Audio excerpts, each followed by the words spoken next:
Seja muito bem-vindo, professor. Que satisfação e um prazer falar com o senhor novamente. Sempre é uma honra ouvi-lo, né? A sua contribuição sempre é muito importante para o turismo, né? Seja para quem está na Obrigado. academia, né? Quem é do mercado, terceiro setor, todos nós temos muito a aprender, certamente. Então, fico feliz por o senhor ter aceito o nosso convite, estar aqui conosco hoje, e tenho certeza que nós teremos uma hora de extremo aprendizado, porque estar com o senhor sempre é aprendizado, né? Eu digo assim sempre que o professor Benio Obrigado. não é um professor que é um professor aposentado, é um professor mais experiente apenas, né? Que tem um conhecimento com muito mais experiência para nos passar. Tudo bem, professor? Seja muito bem-vindo, Obrigado, tudo bem? obrigado, Cálido. Eu quero, em primeiro lugar, agradecer a sua deferência em me convidar para essa live e dizer que você é o grande pesquisador na área de governança. Nós vamos substancialmente falar sobre governança, tá? Que é a única maneira de escapar dessa situação, ou pelo menos antecipar o tempo que levaria para nós recuperarmos. Eu iniciaria dizendo, Cálido, cumprimentando a todos que me veem, me ouvem, colegas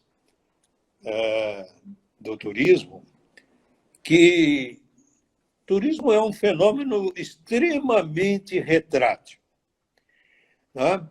Ele tem uma característica de extrema sensibilidade a toda alteração de situações, sendo por demais retrátil a essas oscilações, tanto na taxa de câmbio, flutuações sazonais, da própria demanda, todos os riscos meteorológicos, geológicos, convulsões sociais, instabilidade política, terrorismo que durante tanto tempo nos assolou, riscos epidêmicos e pandêmicos, que é exatamente o risco que nós estamos agora atravessando com a Covid-19. Já passamos pela SARS, pela H1N1 e tantas outras. Mas esse vírus realmente está desafiando a ciência no momento em que a ciência atinge seu auge, seu ponto mais, pelo menos dos últimos 20 anos, ela atinge a sua melhor performance. E não entendemos porque até agora os nossos cientistas não tenham encontrado o antígeno para esse vírus, que está causando centenas de mortes, ou milhares de mortes. Então, é evidente que, nesta hora, nós temos que pensar que estamos num novo período da nossa existência. Isso me faz lembrar o McLuhan, na década de 60, e o próprio Marcuse, que era contemporâneo dele, que dizia que estimava que depois do ano 2000 a humanidade viveria dois tipos de tensões: uma tensão dialética e uma tensão integrativa. Nós estamos realmente vivendo isso que o Marcuse preconizou. A tensão dialética é aquela que nos faz e traz aquela ansiedade de ler os jornais todo dia, de ligar a televisão, de saber como é que está evoluindo essa questão do coronavírus, em que pé está, quais os países que foram atingidos, quantas pessoas já morreram. Isto gera realmente uma tensão dialética em todos nós. E, em função dessa tensão dialética, nós sofremos uma tensão integrativa. E agora? Que mundo é esse? O que vai acontecer com cada um de nós, com a economia, que, sem dúvida nenhuma, já entrou num processo de recessão sem precedentes na história mundial.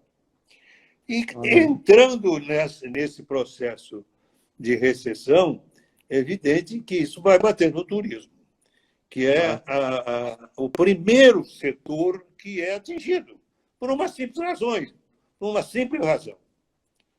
Quando estamos vivendo um momento como esse, em termos de consumo, o que é que se corta em primeiro lugar?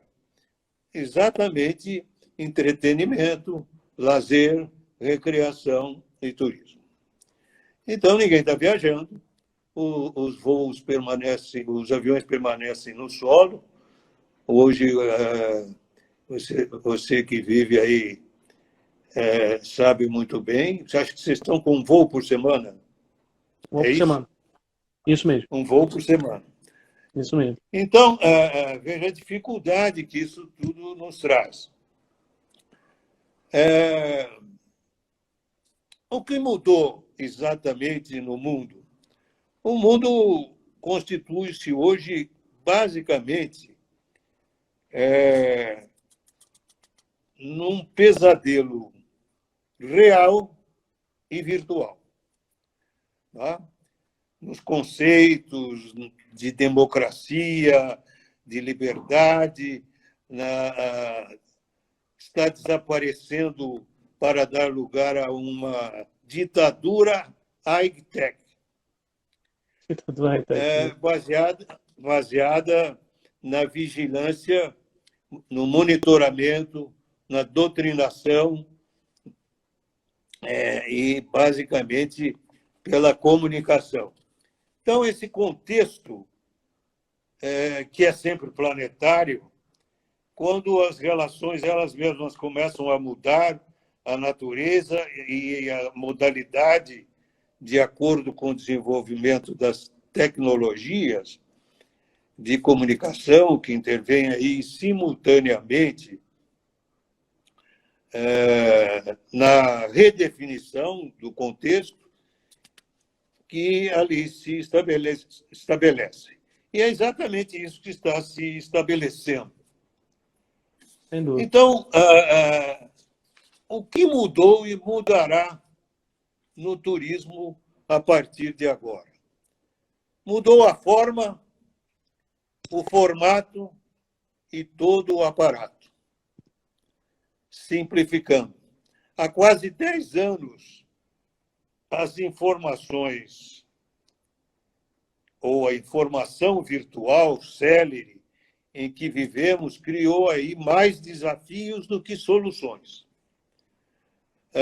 No atendimento ao cliente, na convergência da computação ou da telecomunicação, no conteúdo, fazendo com que a velocidade e a conectividade influenciasse mais o relacionamento social, empresarial, na medida que, conectados aos outros, passaram a receber informações instantâneas sobre qualquer assunto e qualquer parte do globo. E aí começam a surgir dificuldades. Empresas sólidas, como a Thomas Cook, a primeira agência de viagem do mundo, quebrou. Quebrou porque perdeu para as plataformas eletrônicas de reserva de voo, reserva de viagem e tudo mais. É uma pena, porque o mundo vinha bem em termos de turismo. Veja que chegamos em 2020, em 2019, a ter 1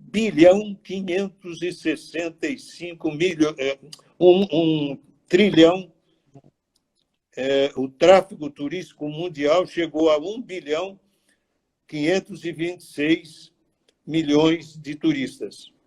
1 bilhão de pessoas viajando. Então, você conhece uma foto famosa que aparece o globo e todas as rotas aéreas. Então, é praticamente como um novelo de lã. Você não consegue ver os continentes embaixo. É só aquela trança das redes globais e das rotas globais. Não é? Veja que deste 1.326.526 milhões, se você somar os 137 milhões, que corresponde mais ou menos um pouco menos de 10%, da América do Norte, com a Europa, que em 2019 atingiu 671 milhões de turistas, nós estamos praticamente ultrapassando 70% do tráfego turístico mundial. Nossa, tá? E, curiosamente, Cálido, o ano passado, nós estávamos, nessa época, falando do overtourism. E hoje nós estamos falando do infotourism. E isso é assustador. Tá? Veja o desempenho do Brasil já em 2019. 2020, melhor. Essa é a última que eu tenho. Não, 2019, não é 2020, não poderia ter. Nós, em 1 bilhão e 376 milhões de turistas, nós representamos 0,67. Ou melhor, representávamos. Agora é 0,72. E praticamente não mudou. Ou seja, nós temos 7 milhões e 200 mil turistas. Desses 7 milhões, Cálido, e 200 mil turistas, 60%, veja bem, 60% são provenientes da América do Sul. 60%. Tá? Então, veja que a salvação, eu estava pensando, e vamos chegar lá, a salvação é realmente focar daqui para frente no turismo continental, sul-americano. Tá? O doméstico ia bem, nós já estávamos nos aproximando a 90 milhões. Então, nós temos que ampliar isso, tentar dobrar de 90 para 180 milhões o doméstico e atacar com uma ferocidade enorme o receptivo da América do Sul. Só para dar alguns números rapidamente, veja que a contribuição do... Está me ouvindo bem? Estou ouvindo bem, professor. Tudo bem. Fique à vontade. A contribuição do turismo à economia global gerou 129 milhões de postos de trabalho, diretos e indiretos, em 2019. Isso corresponde a 10,4% do PIB e em torno de 8 trilhões de dólares, que estou falando só do turismo receptivo mundial. Se nós somarmos isso ao turismo interno de cada país, vamos chegar a quase 2 trilhões. No Brasil, em 2019... Sim, pode falar. Só um pouquinho, como o senhor fala desse turismo global, eu lembro que nós viemos conversando disso já até acho, alguns anos, desde a época da qualificação, né? Eu tive a honra e o prazer do professor fazer parte da minha qualificação e da minha defesa de tese no doutorado, e aí lembra que nós conversávamos muito, né? O senhor já vinha falando essa questão, principalmente em relação a essa governança muito mais globalizada e muito mais voltada para a América Latina, né? Tanto é que o senhor pediu muito, eu lembro muito bem isso, para nós incluirmos muito redes, terceiro setor, que pudesse abarcar, na verdade, não esses elementos, mas sim essas entidades todas que faziam parte. E aí eu lembro que nós conversamos muito uma questão voltada a conta satélite e essa inclusão das ACTs, né, dessas atividades características do turismo.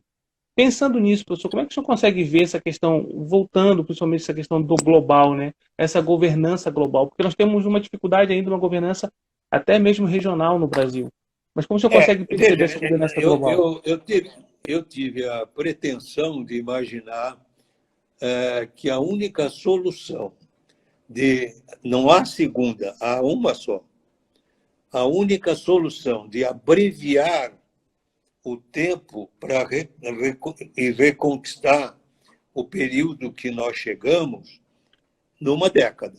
Se não houver isto que eu vou falar, nós precisamos de uma governança global, mas uma governança global mesmo, não é? Porque o que acontece? Só terminando aqueles números, eu queria dizer que em 2019 nós deixamos no exterior 19 bilhões de dólares e recebemos 5,8 bilhões no receptivo internacional. Portanto, o nosso déficit já era, em 2019, de 13 bilhões. Isso realmente preocupa. Então, eu pensando há muito tempo que eu venho trabalhando e gostei muito de participar da sua banca, porque eu venho me dedicando há muito tempo a essa questão da governança. Vamos recapitular só rapidamente para nos situarmos. O Ministério do Turismo, em 2003, lançou o Plano de Regionalização do Turismo. Muito recentemente, praticamente completou territorialmente a descrição do que seria a regionalização do turismo. Muito bom. A partir daí, estas regiões precisavam se clusterizar, ou seja, cada região turística identificada pelo Ministério precisava ter um cluster ou um processo de clusterização horizontal, vertical e expandido. Isto ainda não aconteceu. Algumas dessas regiões turísticas do país estabeleceram as suas respectivas governanças. Eu não sei quanto, já pedi a Ana Clara que me passasse esse dado, mas eu não sei quantas das regiões turísticas do Brasil conseguiram completar a sua governança. E aí, o Caledon, melhor do que eu, sabe, porque foi isso que ele trabalhou, o que é a governança? Quando se fala em governança, nós não estamos falando de governo, de Estado, de políticas públicas, nós estamos falando do quê? Nós estamos falando da atuação dos agentes sociais e atores institucionais do Estado, o governo, o Estado, o país, o governo do Estado e o governo do município, a prefeitura municipal. Precisariam, nestas regiões já delimitadas geograficamente, territorializadas, nós já teríamos que ter todas as instâncias de governança absolutamente concluídas. Ou seja, no âmbito municipal, a partir daquelas cidades que não têm secretaria, as regiões, as regiões, os conselhos, as organizações, os conselhos que são os fóruns também. Os conselhos municipais de turismo, os consórcios municipais de turismo, e aí vem na cadeia o plano diretor de desenvolvimento integrado do Estado, porque pressupõe-se, e aí vem a outra pergunta que eu ainda não não tenho esses dados. Quantos municípios que integram essas Hoje, regiões têm efetivamente um plano diretor de desenvolvimento turístico? Não são muitos. Quer dizer, esse plano diretor, professor, só para falar um pouquinho assim, em relação ao novo mapa do Brasil, que foi o mapa, que é o 2019, 2022, né, 2021, eles são 333 regiões. Então, significa que sim, essas 333 regiões, elas possuem, cada município, que são 2.964, 2.694 municípios, que fazem parte de todas essas regiões, possuem, eles devem possuir, todos os municípios possuem conselho. Não sabe se sim, eles possuem plano diretor. Isso é uma coisa ainda. Eu lembro que a professora Carolina Toledo Solia, né, ela pesquisa sim, muito essa sim, questão, principalmente dos conselhos municipais, estaduais, sim. e a gente sempre busca uma referência muito nela em relação a isso, porque ela fez de todo o Brasil relacionado aos estados. Aos municípios não temos um dado efetivo ainda em relação a essa A pesquisa. Ana Clara me passou ontem, eu ainda não li o material, ela me passou um levantamento que, segundo ela, não é completo, mas que já dá uma visão disso. Eu ainda não li o material, que dá exatamente o número de municípios nas regiões turísticas que já teriam o plano diretor. Claro que eu não preciso dizer a vocês que, a partir do plano diretor, é que se inicia o processo de clusterização. Clusterização horizontal, vertical e expandida. Então, para que isso aconteça, nós temos que ter uma governança rigorosamente estabelecida para que isso venha a atender a essas necessidades. Então, agora mais do que nunca, né? Nesse novo tempo que se anuncia aí, é imperativo isso.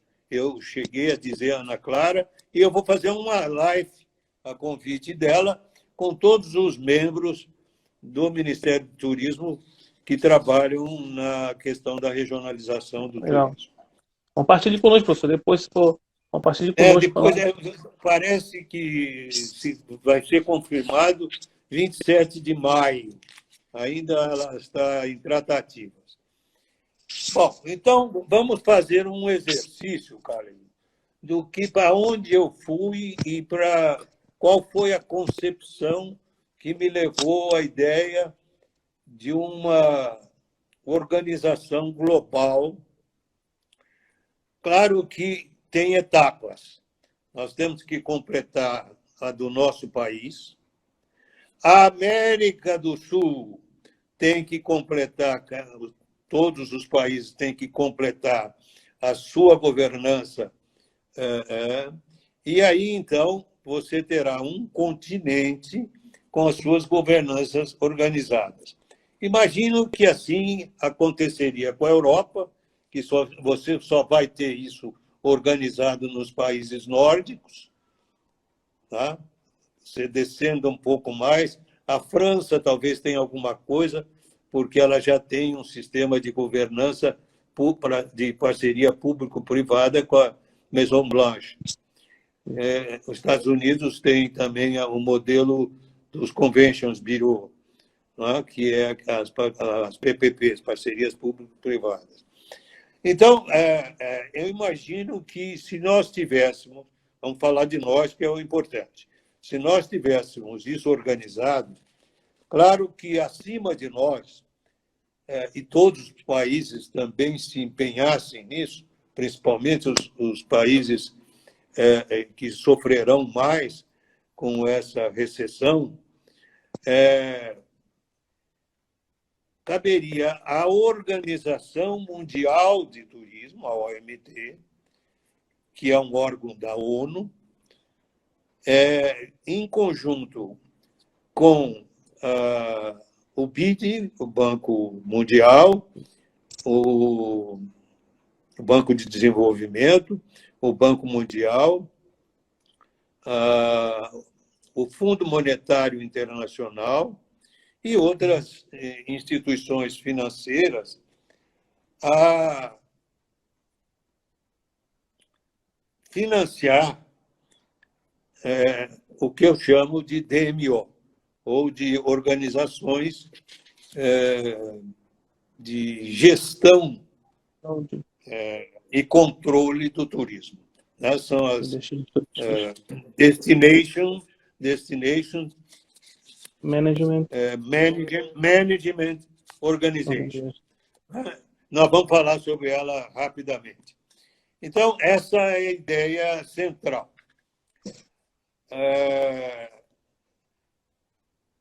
Veja que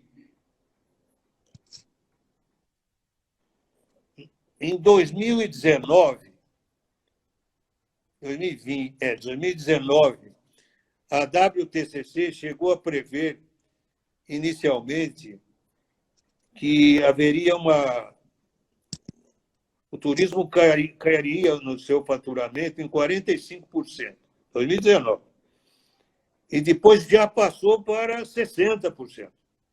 Foi quando houve lá o grande problema das agências de viagens e quando exatamente surgiram as plataformas de delivery, de reservas e descontos em restaurantes, de reserva de hospedagem, locação de veículos, locação de barcos, passagens aéreas, o decolar, o caiaque, o vopter, de voos de promoção, de saldo, passagem de ônibus, passagem de trem e até de organização de eventos. Tudo está lá na plataforma, e aí, evidentemente, que nós que tínhamos um aparato e pessoas engajadas nesse trabalho, perderam emprego. Ou se adaptaram a algumas que tiveram a felicidade de prever isso, se adaptaram a essas plataformas e hoje trabalham nelas. Só que essas plataformas, com exceção algumas, elas hoje estão realmente paradas também. Com exceção ao delivery, o iFood, o Rappi, que com essa pandemia está fornecendo, está faturando, porque as pessoas não podem sair de casa para fazer compra, etc. Então, algumas perguntas cabem e são necessárias colocar aqui. Essas novas plataformas digitais dominarão o mercado de turismo? O que sobrará para as ofertas tradicionais desse mercado? A hotelaria tradicional, com seus eficientes serviços de hospitalidade, desaparecerá? As agências de viagens, com suas operadoras internacionais, serviços de reserva, conjunto de ações receptivas nos destinos, não mais existirão? Os restaurantes tradicionais, estrelados ou de alto nível de atendimento, com sua qualificada diversificação gastronômica, terão lugar? Os organizadores de eventos ou congressos, os altos investimentos em equipamentos, pessoal, continuarão no mercado?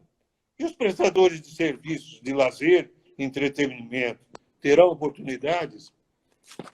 Então, gente, eu digo que terão na medida em que consolidarmos uma governança para o desenvolvimento sustentável do turismo. Uma governança local, municipal, estadual, nacional e sul-americana.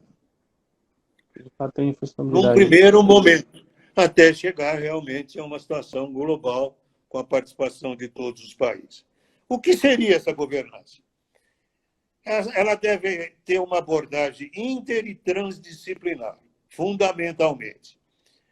Também uma visão transversal e intersetorial, estabelecendo aí o desenvolvimento de regras, arranjos institucionais, mecanismos conjuntos para as políticas, engloba aí uma gestão de relação entre os diferentes atores envolvidos, características comuns da própria definição da organização. Então, lembrando mais uma vez, governança não é governo, implica menor compartilhamento, e controle governamental. Envolve múltiplos atores do setor público, da iniciativa privada e do terceiro setor. Tá? E ainda se completa. Pode. Vou fazer só um adendo aqui, por favor. Porque a relação da governança, eu sempre me volto a 4 grandes fatores dela, né? A questão da própria transparência, essa cooperação dela, as informações e ações que são utilizadas e os resultados a serem obtidos, a serem de fato alcançados, que é o grande objetivo de se ter uma governança. Claro. E outra coisa que eu quero dizer para os nossos amigos que estão participando aqui, professor, tem muita gente aqui perguntando, muita gente boa aqui, assim, fico feliz por estar aqui conosco.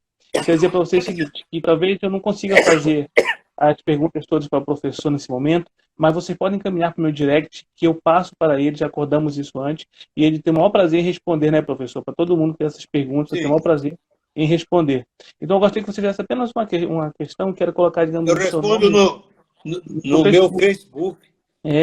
Veja só, você pergunta e o professor responde lá. Então, você pode mandar por direct. Ou manda para o... É mais fácil o e-mail, professor. Eles mandam para você, você faz a listagem e me manda. E eu respondo no Facebook. Melhor, viu? Você pode encaminhar para mim, que eu encaminho assim. Não, nós não temos tempo, professor, temos tempo sim. Só estava comunicando eles para que eles entendam que, porque eu não estou conversando tanto com eles hoje, né?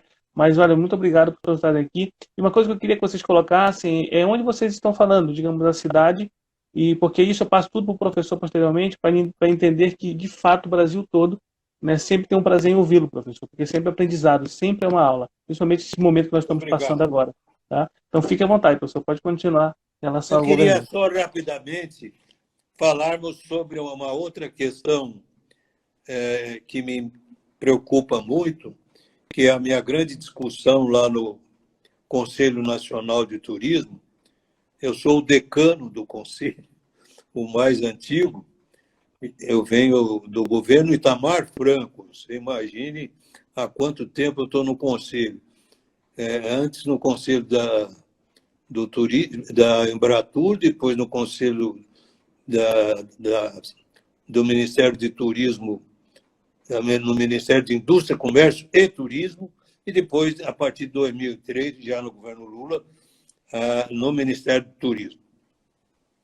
Uma questão que me preocupa muito, além da governança, quando eu falo em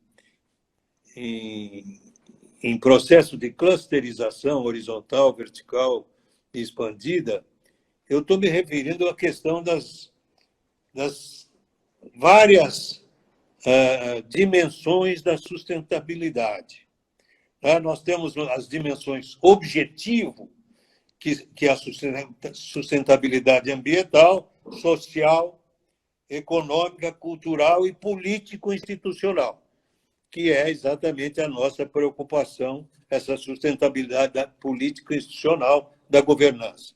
Mas nós temos também as dimensões de instrumento, que é a sustentabilidade mercadológica, a espacial, capacidade de carga, a sustentabilidade administrativa, a de segurança financeira, a organizacional, a jurídica. Veja, Cálidon, vamos parar aqui um pouquinho, sustentabilidade jurídica. 90% dos problemas que nós temos é a falta de um marco regulatório, por exemplo, para essas plataformas digitais que surgiram, ninguém controla. Quem controla o Airbnb?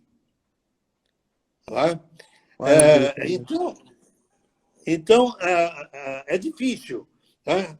Então, essa sustentabilidade jurídica nos remete à OMT. Essa sim, já que somos países, os países membros dependem de uma regulação dessa natureza, já que o problema se globalizou e todo mundo padece dessa situação, a OMT já deveria ter regulamentado essa questão das plataformas digitais. Bom, Já falei do processo de clusterização, não vou entrar em detalhes. E eu quero entrar rapidamente no instrumento que poderia ser imaginado para estabelecer um controle e um diálogo entre todos os participantes, entre todos os agentes públicos e privados e atores sociais para trabalhar nesta ferramenta que nós chamamos de DMO, mas, na verdade, ela foi implementada em alguns países dos países nórdicos, começou na Dinamarca e se expandiu. Não chegou nos principais países da Europa receptores de turismo. Infelizmente, veja o caso de Veneza, Espanha e outros países, Veneza na Itália, onde eu quando conto essa história, o navio para atracar no porto de Veneza, Veneza não tem uma DMO. Quer dizer, a burocracia é simples. Basta uma autorização do prefeito da cidade. Meu Deus. Tá? Como é Então, você imagina basta dizer que... o problema que acontece. Claro que ele tem seus assessores, as suas delegações, mas não é possível. Quer dizer, o navio para atracar não é o problema nem do hotel que ele vai ocupar, porque ele já é o próprio hotel. Mas são as pessoas que vão andar na rua e a população local não consegue andar, porque tem que dar lugar para o turista. Então, não sai de casa, ou tem que setorizar onde o turismo pode ir, essas coisas todas que nós falávamos do overtourism. Então, chegamos finalmente naquela questão das DMOs, ou seja, das organizações de gerenciamento de destino. É uma DMO que eu imagino, primeiro no Brasil, até como modelo, para que os países sul-americanos também tenham. Depois, uma DMO da América do Sul, conectada, evidentemente, à DMO central, que deve ser a da OMT. O que é uma DMO? Parece ser ainda um instrumento mais completo, hoje, para uma estrutura agregadora, veja bem a palavra, agregadora, conciliadora, para reunir a dinâmica de todos os atores sociais e agentes institucionais que atuam na política e operacionalmente num cluster de turismo. Organizando racionalmente a governança.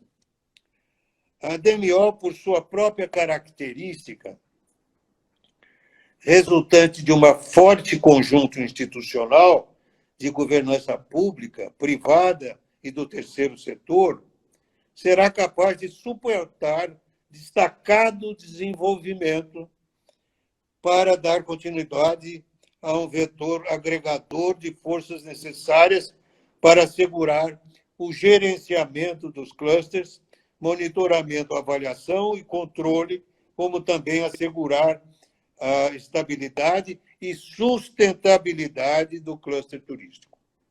Nela deverão se concentrar agora, logo mais, com a tecnologia 5G. Está aí, gente. Está chegando aí a 5G. Tá? Que por isso é fácil. Não é difícil você imaginar uma DMO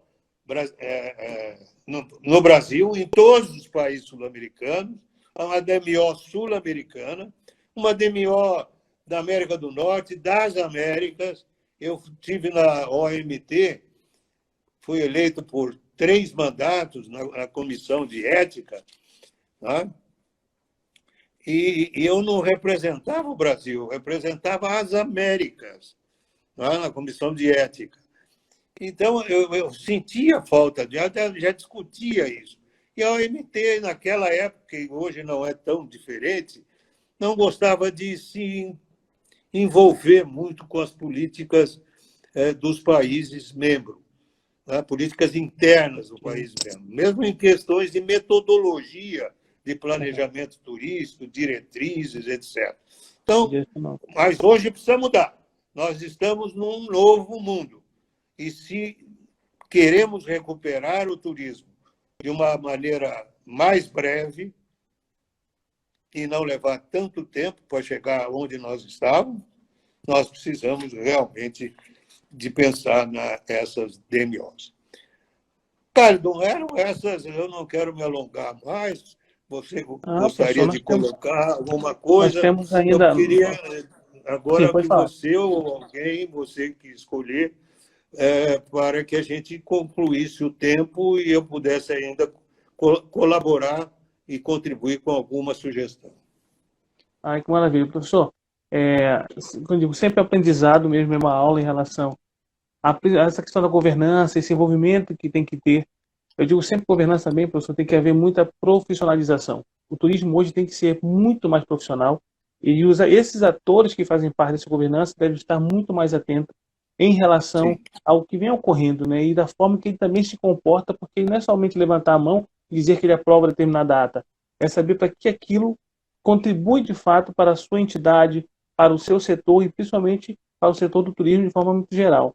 Aqui nós temos, professor, diversas perguntas em relação, principalmente, esse aspecto da governança. Nós temos também, professor, deixa eu pegar aqui, todo mundo agradecendo bastante, que é uma rica aula, né? Agradecendo muito ao senhor pela grande contribuição que dá. E a questão de levantar a questão da questão jurídicas que tem, as instâncias, os modelos de instâncias de governança, professor, exitosos no Brasil, se perguntar aqui o nosso amigo, deixa eu confirmar aqui agora, desculpa, a Nath Pena perguntou, professor, se tem algum modelo exitoso nesse momento de governança no Brasil, né? Se o senhor consegue perceber... Não há, nem se trabalha isso. O Ministério não fala, claro que fala, trabalha a governança como um instrumento do cluster. Quando trabalha o cluster? A Ana me disse que das regiões turísticas, poucas trabalharam a questão da clusterização, né?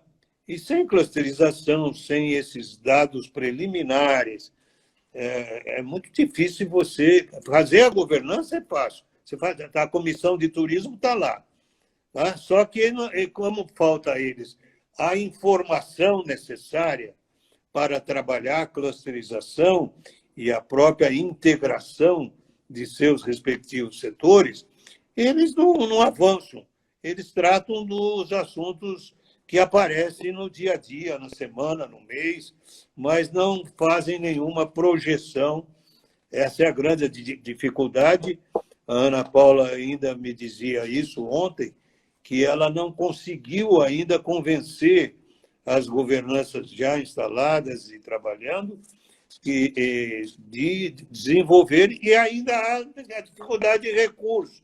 Quer dizer, os empresários que ganham dinheiro com turismo, tem hotel, que tem, enfim, a sua atividade turística, não ajuda a financiar um projeto de implantação de governança horizontal, de cluster horizontal, vertical e expandido. Então, gente, é isso aí. Realmente... Tá, voltando um pouquinho ainda, professor, esse aspecto de governança, casos exitosos, né? Porque tem uns amigos aqui que estão colocando que nos viram, professor, no ano passado, no seminário da BB Tour, né, que foi no Ceará, muito feliz porque esteve conosco, que foi um evento muito importante. E, aliás, estava presente o ex-secretário da OMT, Isso. Estava lá presente. Então, assim, foi muito positivo, né, o próprio evento. E sempre essa discussão que nós temos em governança, e de entender, primeiro que eu digo assim, é entender um pouquinho o que era a governança, entender o processo de constituição da governança, entender qual o comportamento que se tem em relação ao conhecimento que se tem que ter de forma muito mais adequada a essa governança. Agora, tem uma questão que eu vejo na governança, para se tornar exitoso, que eu quero até levantar com o senhor, que é a relação de as governanças, elas são sempre consultivas, elas não são deliberativas. Eu acho que o fato de não ser deliberativa também deixa elas muito tolhidas, né, professor? Deixa elas muito amarradas. Porque, no caso, você ouve, ouve, ouve, e discute, discute, discute, e na hora de tomar a decisão, não é você que toma, né? Agora você entrou num terreno que é realmente vital e que é exatamente a grande dificuldade da atuação das governanças de turismo e mesmo instaladas corretamente, que é a questão de recursos. Quando o Caio Carvalho, que foi meu orientando e aluno de doutorado, aliás, ele de mestrado, e foi o único na USP que conseguiu fazer um doutorado direto. Ele, na qualificação para o mestrado, a banca aceitou um parecer meu, ele foi direto para o doutorado. Então, E quando o Caio é um estava... ex-ministro do turismo, né, professor Caio Carvalho? Exatamente. O Caio me pediu e eu fiz um estudo na época dele. Ele não era ministro ainda, era presidente da Embratur, depois que ele veio a ser ministro. E eu fiz um projeto de transformar a Embratur. Foram dois colegas da FEA, Faculdade de Economia e Administração da USP, o professor Wilson Rabai e o professor Manolo, e eu trabalhamos num modelo de agência de desenvolvimento, transformar a Embratur numa agência de desenvolvimento. Veja que isso foi na década de 90, antes, 80, 85, quando o Caio era da Embratur. Ele foi bem depois ministro. E aí nós colocamos o seguinte: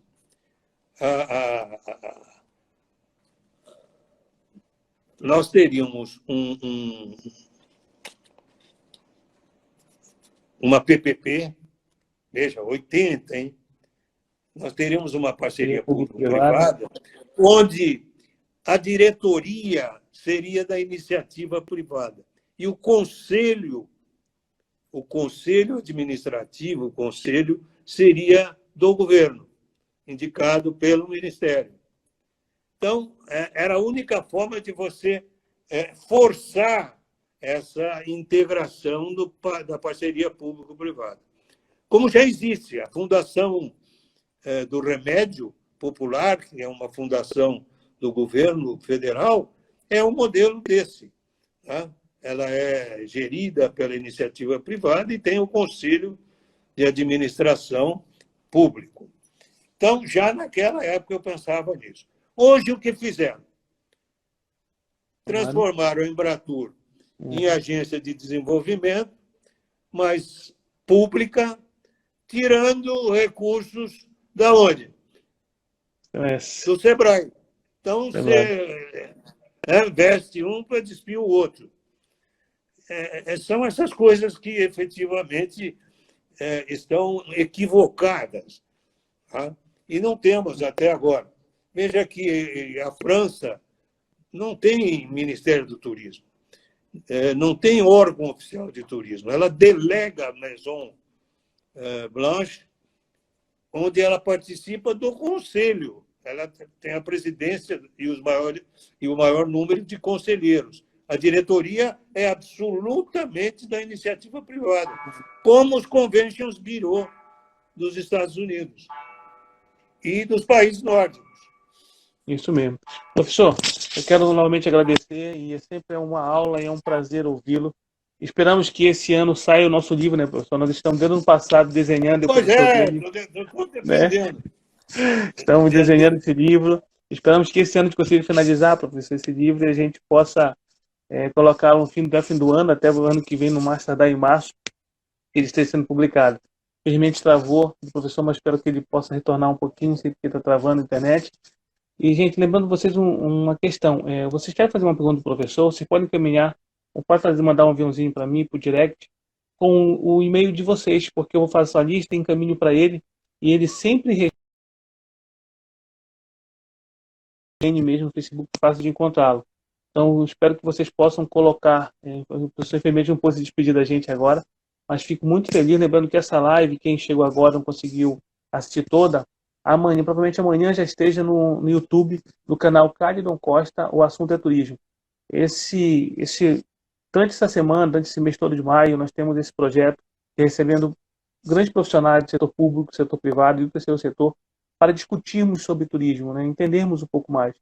É um espaço que eu sempre busquei, assim, meus colegas também que estão sempre trabalhando comigo, buscaram ter, para que trouxéssemos pessoas que de fato contribuíssem com o turismo em vários outros, né, segmentos. Então agradeço muito a todos vocês, eu quero nem falar um pouquinho em nome de alguém, porque eu posso não conseguir falar de todos que estão aqui, e fico muito feliz. E amanhã estará disponível, tá, já no canal do YouTube, Cádidon Costa, entre lá, se inscrevam, e um grande abraço para amanhã no mesmo horário. Durante a semana inteira nós temos às 18 horas sempre esse encontro para falarmos de turismo. Tá ok? Grande abraço.